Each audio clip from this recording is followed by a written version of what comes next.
வணக்கம். யூபிஎஸ்ஸில் இருந்து சத்தம் வந்தால் என்ன செய்வது என்பது பற்றிய தகவல்.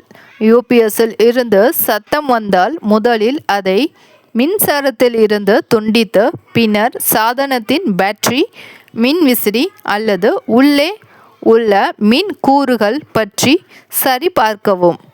சத்தம் தொடர்ந்து வந்தால்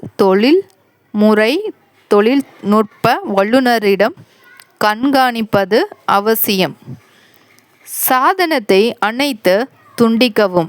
முதல் படியாக யூபிஎஸ்ஸில் இருந்து மின் இணைப்பை துண்டித்து சாதனத்தை அணைத்து விடுங்கள். பேட்டரி நிலையை சரிபார்க்கவும்.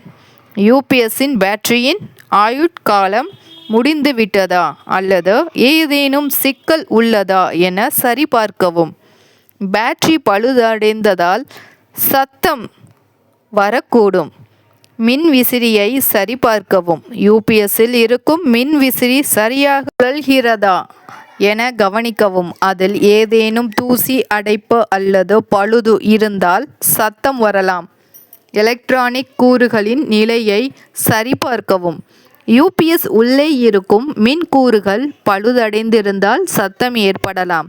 இது பொதுவாக ஒரு தீவிரமான பிரச்சனையாக இருக்கும். தொழில்நுட்ப வல்லுநரை அணுகவும். மேற்கூறிய சரிபார்ப்புகளுக்கு பிறகு சத்தம் நிற்கவில்லை என்றால் ஒரு தொழில்நுட்ப வல்லுநர் உதவியை நாடுவது அவசியம்.